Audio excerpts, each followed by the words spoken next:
गुरुर्ब्रह्मा गुरुर्विष्णु गुरुर्देवो महेश्वर गुरु साक्षात् परं ब्रह्म तस्मै श्री गुरुवे नमः।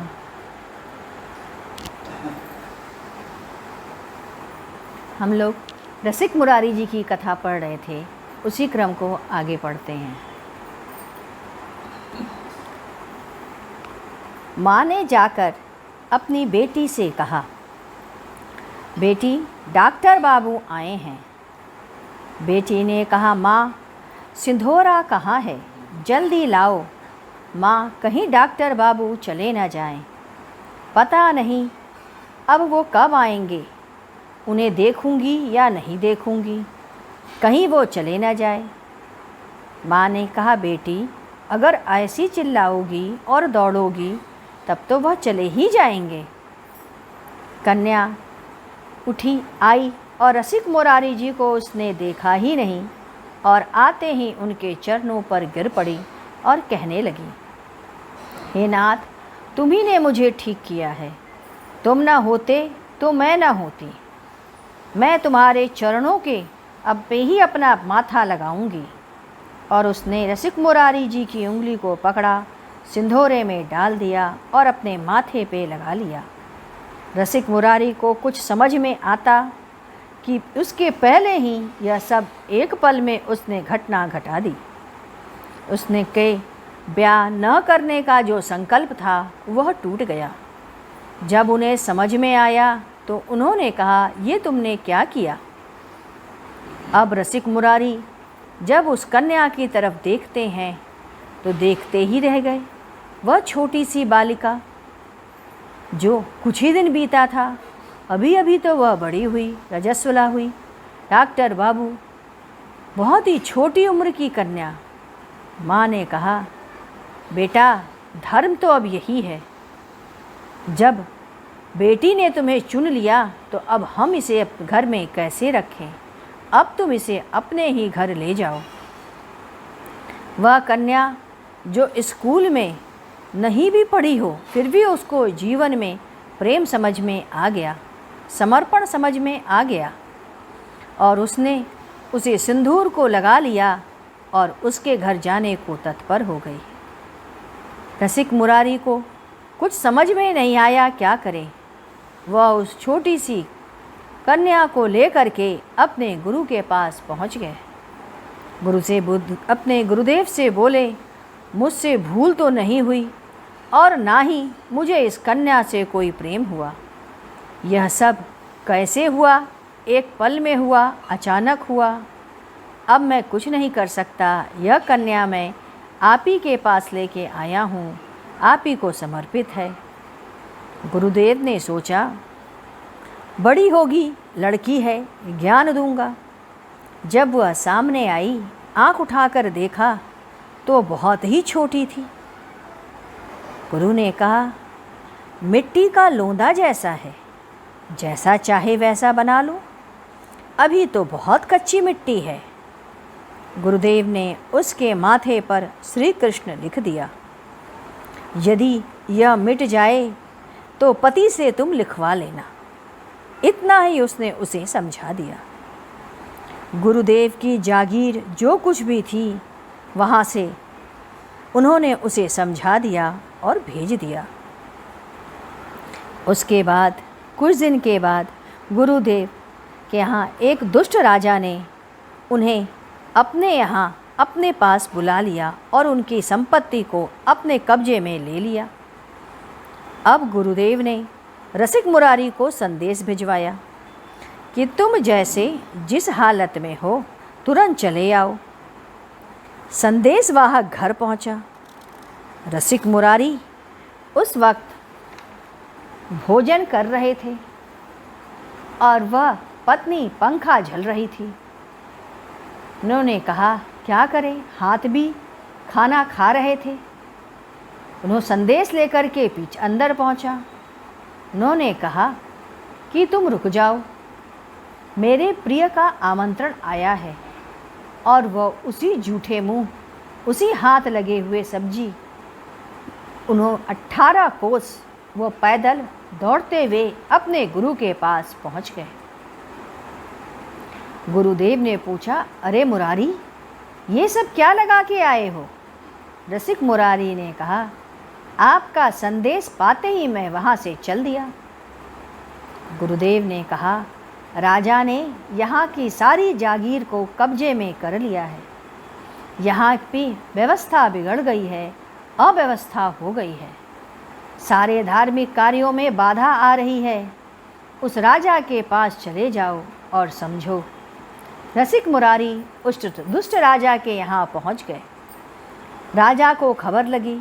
उसने दरबार में घोषणा करा दी, यदि पागल गजराज ठीक हो जाएगा तो जागीर मैं वापस दूंगा।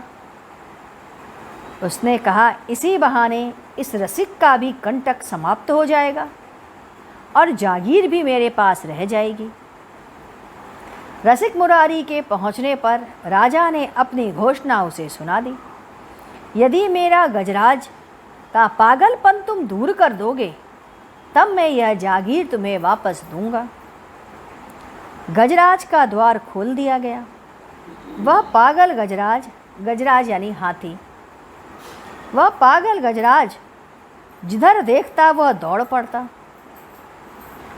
रसिक मुरारी ने उसे देखा और बोला, हे प्रभु, तुमने भी एक बार ऐसा ही किया था। आज तुम मेरे अंदर बैठकर वही करो। उन्होंने स्मरण किया और प्रणाम किया। वह पागल और क्रुद्ध हाथी आँखों से देखता हुआ रसिक मुरारी की तरफ बढ़ चला। रसिक मुरारी कहने लगे, हे गजराज, तुम्हें कृष्ण की भक्ति मिल जाए तो तुम मुक्त हो जाओगे। तुम हाथी के चमड़े में क्यों बसे पड़े हो? क्यों तुम यह सूंडों में बंधे हो? अरे, कृष्ण आएगा और तुम्हें मुक्त कराएगा। जब तक हाथी रसिक मुरारी के पास आया तो उस हाथी ने घुटने टेक दिए, अपना सूंड उठाकर चरणों पे रख दिया। रसिक मुरारी ने अपना हाथ हाथी के मस्तक पर रखा और कहा, आज से तुम्हारा नाम गोपाल हुआ। गुरुदेव के ना रहने पर तुम महंत बनकर वहाँ की सारी व्यवस्था और देखरेख करना। राजा को उनकी जागीर वापस करनी पड़ी। साथ ही साथ हाथी भी उनके साथ चल पड़ा। रसिक मुरारी अपने गुरुदेव के पास आए। गुरुदेव ने अपना हाथ गोपाल के मस्तक पर रखा और कहा, आज से तुम यहीं रहोगे। गुरु के रहने पर गोपाल महंत अपने जीवन काल तक वहीं रहा। जब भी कृष्ण का भजन होता तो सूंड उठा के खड़ा हो जाता था। उसके आँखों से अविरल अश्रुधारा बहती थी। आज भी उस स्थान के लोग गोपाल महंत हाथी के विषय में चर्चा करते हैं और यह उल्लिखित घटना है जो मैं बता रहा हूँ। गुरु ही प्रेम सिखाता है। गुरु ही सिखाता है, जब तक आप संसारी रहोगे तब तक आपके जीवन में यह संसार कोई न कोई कष्ट ज़रूर देगा। एक महात्मा भिक्षाटन करते हुए एक महिला के पास आए। उनके हाथ में एक कमंडल था। माँ, भोजन दे दो। महिला ने कहा, महाराज, कुछ उपदेश करो तो दूंगी। महाराज ने कहा, अच्छा ठीक है, किसी दूसरे दिन आऊँगा। दूसरे दिन महात्मा आए। उनके कमंडल में गोबर और राख भर दी। माँ, भोजन दे दो, और कमंडल आगे कर दिया। आज उस महिला ने खीर पूड़ी और स्वादिष्ट भोजन बना करके रखा हुआ था।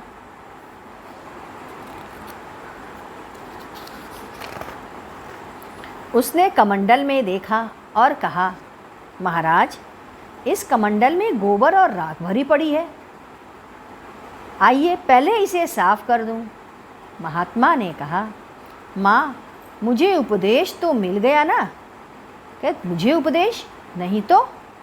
जब तक तुम्हारा अंतःकरण शुद्ध नहीं होगा तब तक तुम्हें उपदेश भी प्रिय नहीं लगेगा।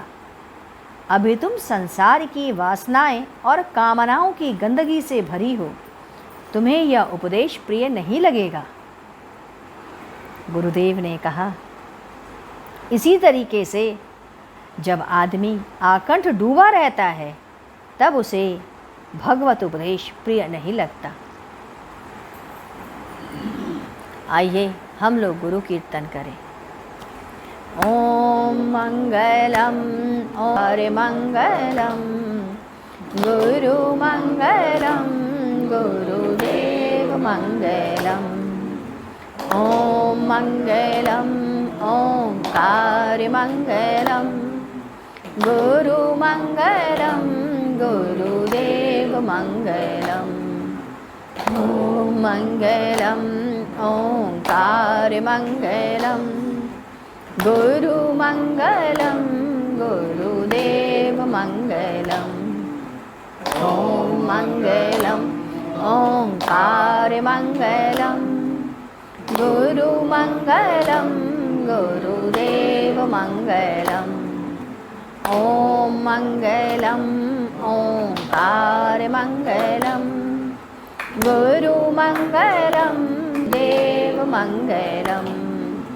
ओम मंगलम ओंकार मंगलम गुरु मंगलम गुरुदेव मंगलम।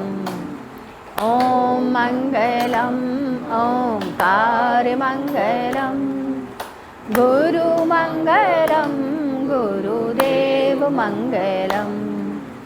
ओम मंगलम ओंकार मंगलम गुरु मंगलम गुरुदेव मंगलम। बोलिए सद्गुरुदेव महाराज की जय।